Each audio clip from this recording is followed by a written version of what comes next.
Good day viewers. Well, I scored some more alternators. I picked up an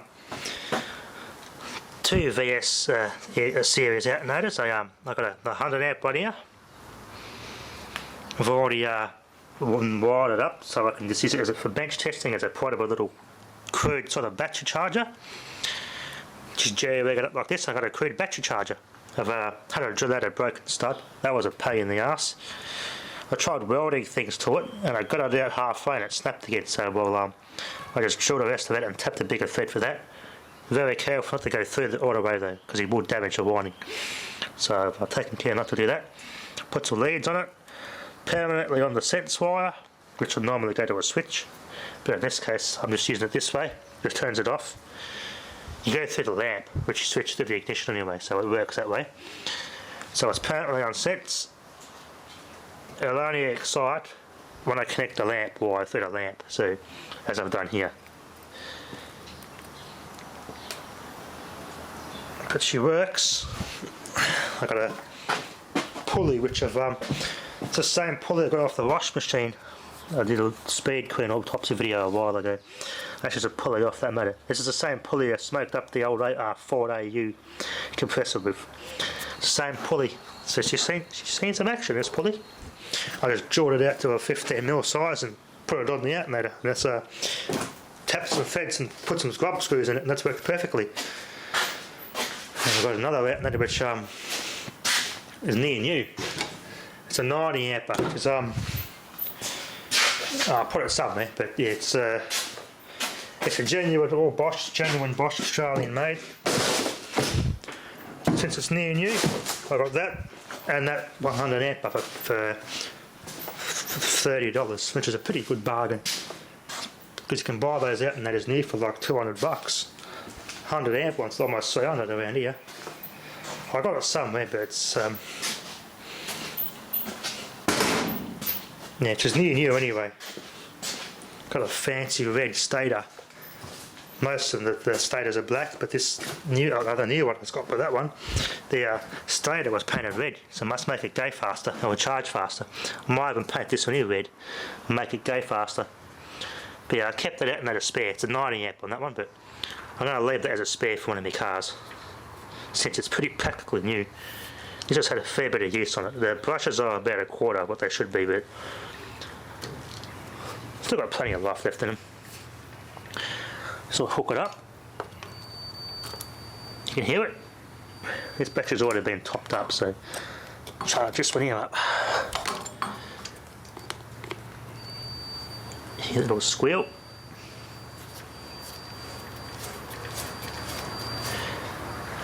Let's get this all turned on. Forward. That's the engine running direction. This will run both ways. The fan pulls air through it either way. So this alternator will work backwards or forwards rotation. My belt's probably a tad loose, so I'm going to have a bit of losses here. Do a test. Put this up to the battery.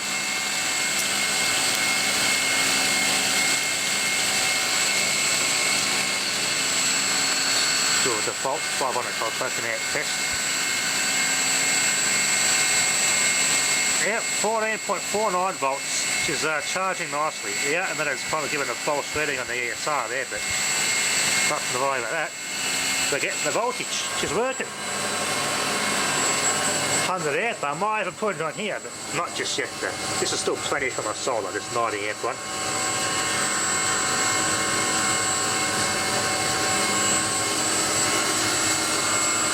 I've pulled the carby apart of this and flushed with the carby cleaner.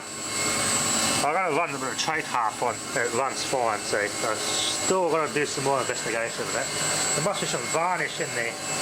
That fuel's gone off and they're pretty bad. When we last used it, when we moved from the farm 5 years ago, there must have been a bit of residual fuel in the carby. I know the tank was definitely completely empty when we ran it, but there must have been a bit of residual fuel in the carby, and that's just gone off and just gone all crappy. Yep. Yeah, it's tad warm. It's not really doing much work though. I should load test it pull up to 100 amps out of it. I get a shitty battery that's not really working properly, and I just do some heavy loading on the alternator. I will test how much this thing can bog down. I need a crappy battery though. Yeah, 14.5 volts. Just charging. I'll get a crappy battery. Let's see if I've got a crappy battery here. Don't know if any of those are still any good. Probably not. This one's fully charged. I wonder if it's still fully charged.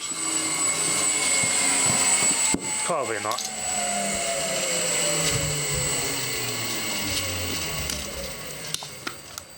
No. No, okay. I'm sure the battery sort of lights up the tester. It should have enough juice to excite the alternator at least. Well, I can do a couple of crazy load tests on it.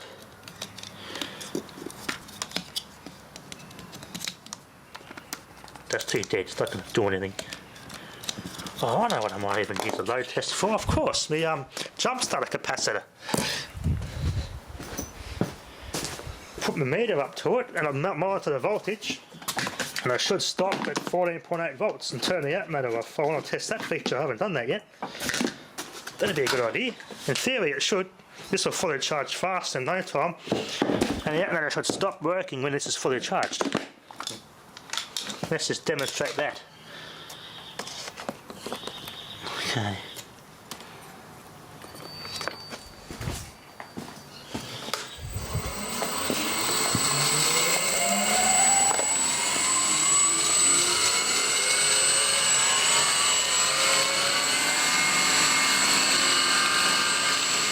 No connection. Charging the capacitor up.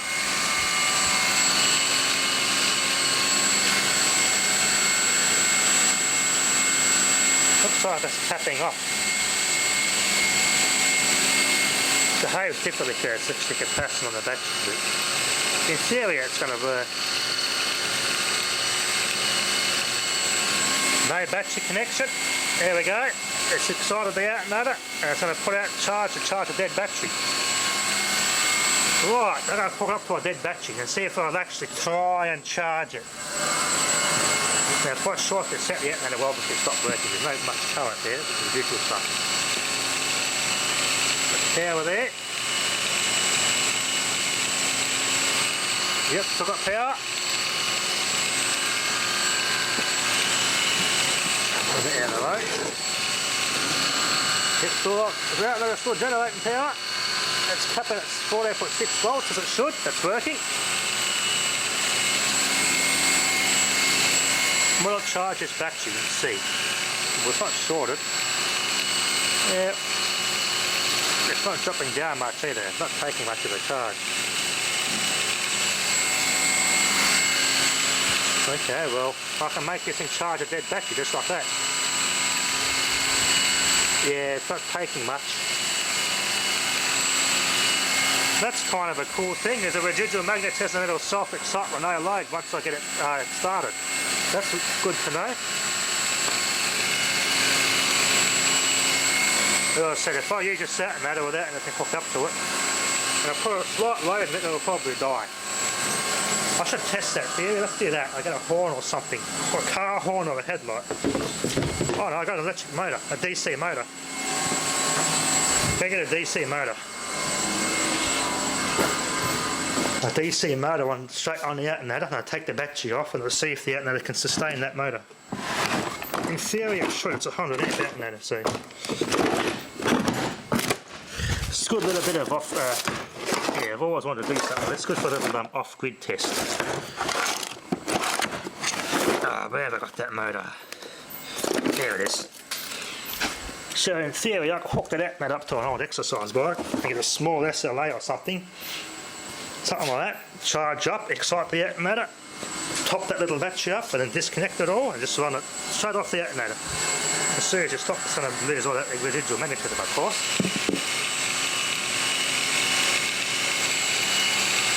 So we've got power there. Check the battery charge, probably not. Yeah, 8.7 volts, it did charge a little bit. Okay, let's hook up this motor straight to the alternator.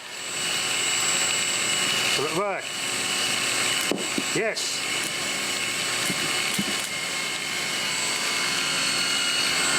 Here we are. It's got plenty of power, as you can see. Don't short it out directly though. I could virtually weld with that if I shorted it out, but I don't want to put the diodes in there. You can actually do that. It's 100 amp. You can actually weld with a stick directly off the alternator. But you've got to add a separate diode pack and everything with it. There was an Aussie guy that did it years ago with his actual car. He put 2 alternators on his car and did it.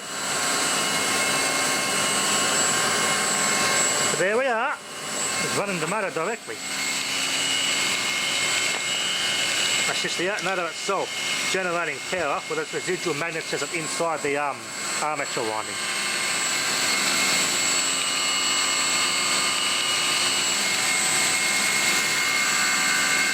Alright, well that's successful. Let's go get the inverter and I'll try that. I'll set the 600 watt inverter up and just try that. I've made myself a true inverter generator or an inverter genset. 14.8 volts, yep. Let's go put some load in it. Let's run the VFD. No, that won't work. You don't get free energy that way.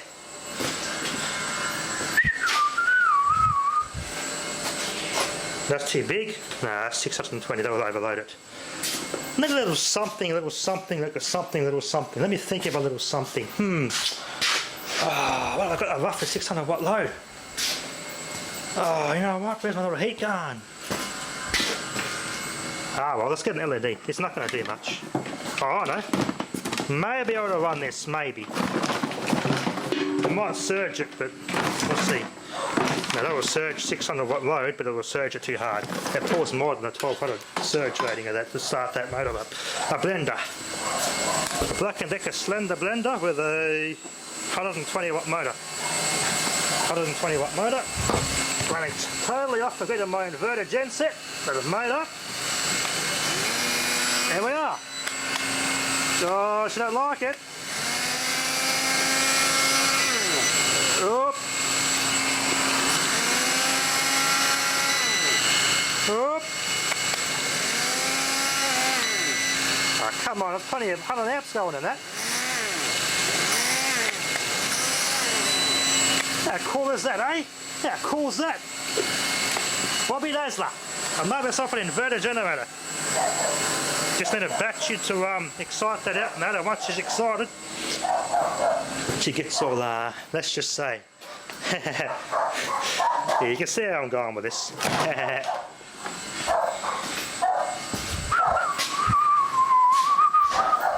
Some things that'll run, but you get the idea. The possibilities are endless what I can do with this little setup I've made. That'll run like that all day happily. That's an inverter genset without a battery. Technically a genset will work without need of a battery. Having a battery, just have an inverter set up. What I've made is a true inverter generator, or a genset. You don't really need the battery all the time to have it in this case. The alternator itself will run what I need to run. So in theory I could use a buggered up car battery that doesn't hold much charge, or it doesn't crank anymore, but will still hold enough to excite the alternator and use it till it completely dies and the alternator does all the work anyway. So you could in theory use an old dead batteries to just enough to run something like this. Oh, maybe the alternator feels a bit of a punch.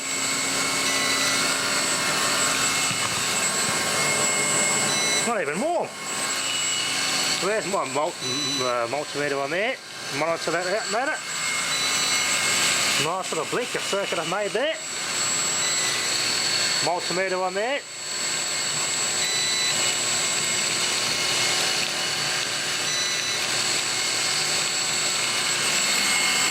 I think it specifically needs a battery to this inverter. Oh, okay, it's going to 15 volts and the light turns on. Surges, but the regulator in and out and it's doing its job. Turn the remote function off. Oh, okay, when I put that remote, it's a bit buggy. Oh, that's what's going on. 15.7 volts, Jesus. Yeah, the alternator's a bit surged by it, doesn't like it.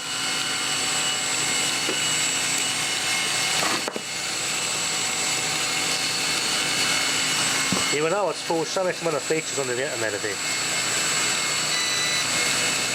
14.6 volts. Everyone knows it's working. The inverter can take up to 16 volts at it anyway, so it's alright. But how cool is that? I made an inverter genset on its own. But as I said, I don't want to weld directly with 100 amps that coming out of that alternator. I don't want to kill it. Yeah, what you go do, you get a modified diode pack inside and boost it up to handle more current, and you can weld directly with the alternator. It'll basically work like those old Lincoln generator tractor packs. Same principle.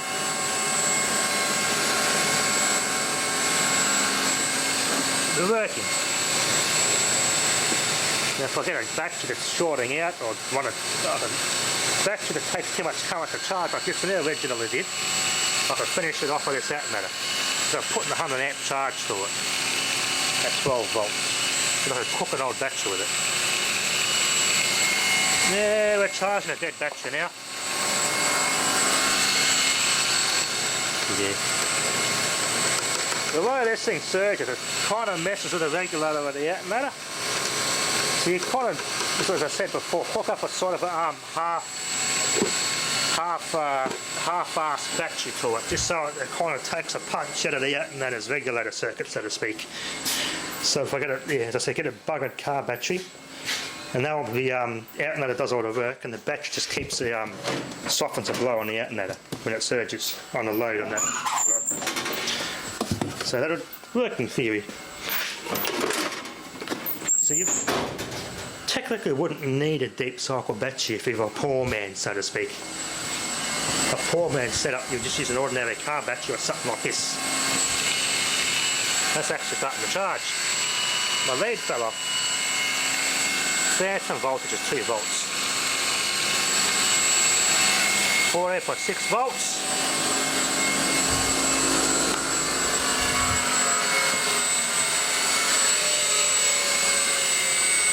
Really, look at that. Yeah, the motor's not doing, that's not loading up at all. This has done barely any work. It's not even warm. It's only warm from the pulley. Oh, that's not bad at all. Ha! Look at that, eh? Yeah, it's dropping voltage. If it started up again, it should have enough excitation. Yep, it does. No, we don't have excitation no more. I lost the excitation, and there's 12 volts going in it to turn it back on. No. Yeah, the alternator needs excitation from 12 volts again. You need that full magnetism in that core to generate and sustain itself. As you can see, below 10 volts, she's not going to work. You just need a battery capable of putting up a car battery, just putting at least 10 volts for it to work.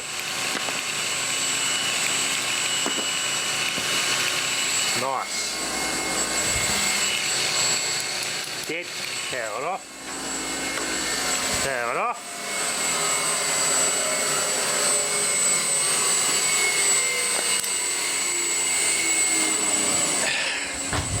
So I could just use this capacitor even and run my inverter. Pretty cool. Nothing warmed up though. That's nice. Just not lukewarm, that's alright. The motor's lukewarm.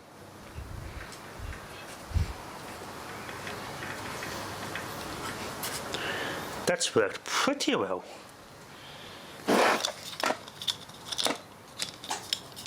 This has worked really well actually. Pretty well. Anyway, had a good bit of fun. Thanks for watching.